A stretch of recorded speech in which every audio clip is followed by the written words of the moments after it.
Hai dan Assalamualaikum warahmatullahi wabarakatuh. Saya Eriana Sofia binti Muhammad Kamal bersama ahli kumpulan saya yang lain ingin membentangkan video tentang karbohidrat. Ahli kumpulan saya yang lain ialah Aisyah Sofia binti Ahmad Syahir, Nur Aini Sofia binti Faizal, Syahzanani binti Suhaimi dan Nur Rabiatul Husna binti Mat Zaki. Mari kita mulakan pengulasan tentang karbohidrat dengan karbohidrat kompleks. Karbohidrat merupakan salah satu komponen nutrisi makro yang badan gunakan sebagai sumber tenaga. Secara ringkas, apabila kita makan, badan kita akan mencerna makanan tersebut untuk ditekarkan ke dalam bentuk tenaga.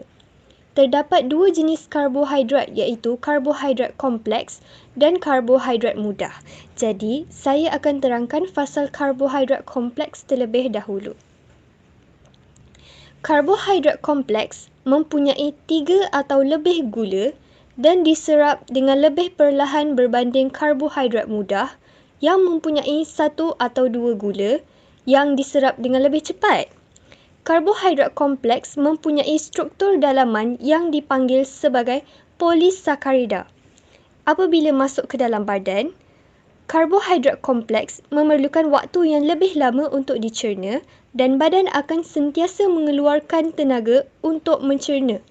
Oleh itu, gula yang ditukarkan kepada lemak tidak dapat disimpan dalam kuantiti yang banyak seperti karbohidrat mudah. Kebaikan karbohidrat kompleks ialah kita dapat kenyang lebih lama dan menjaga kadar darah gula yang kita makan. Contohnya, makanan karbohidrat rendah seperti air gas atau gula-gula dapat membekalkan tenaga dengan segera, namun meningkatkan paras darah gula yang kita makan dengan cepat. Ia juga tidak begitu kenyang.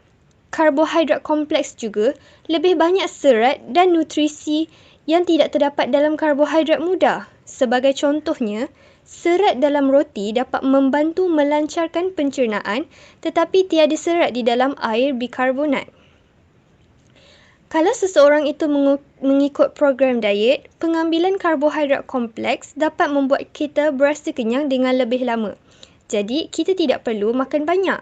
Ini adalah kerana karbohidrat kompleks kaya dengan kandungan serat yang baik untuk pencernaan dan merupakan sumber tenaga bagi tubuh. Antara contoh-contoh karbohidrat kompleks ialah roti, pasta dan kekacang. Apakah itu kanji? Kanji merupakan bahan karbohidrat yang dihasilkan oleh tumbuhan sebagai penyimpan tenaga.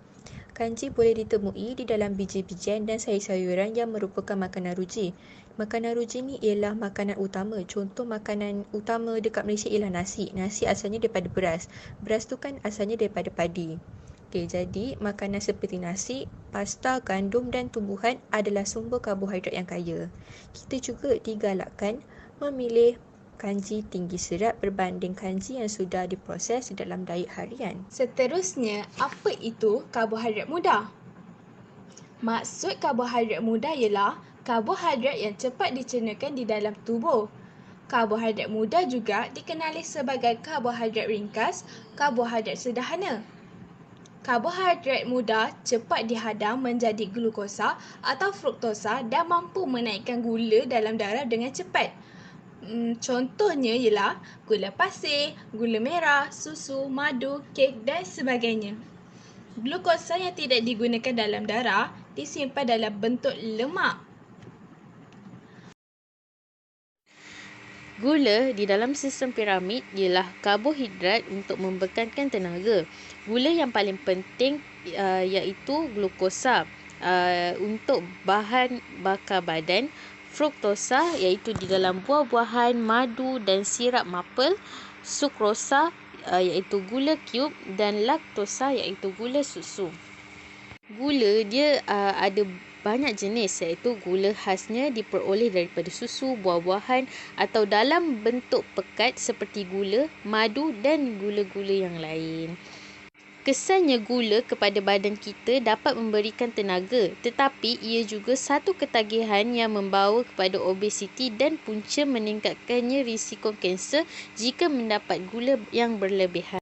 Serat merupakan makanan daripada tumbuhan yang tidak dapat dicerna oleh tubuh.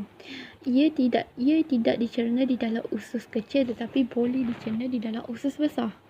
Serat boleh didapati di dalam sayur-sayuran, buah-buahan seperti kacang, bihirin penuh dan biji-bijian.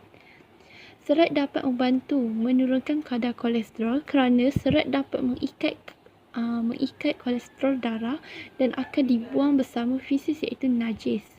Serat juga dapat membantu menurunkan berat badan dengan mudah tanpa menyebabkan kenaikan kadar gula dalam darah.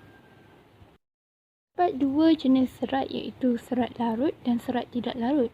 Kedua-dua serat ini dapat menghindarkan kita daripada penyakit sembelit, hemoroid iaitu buasir, appendix iaitu radang saluran usus besar.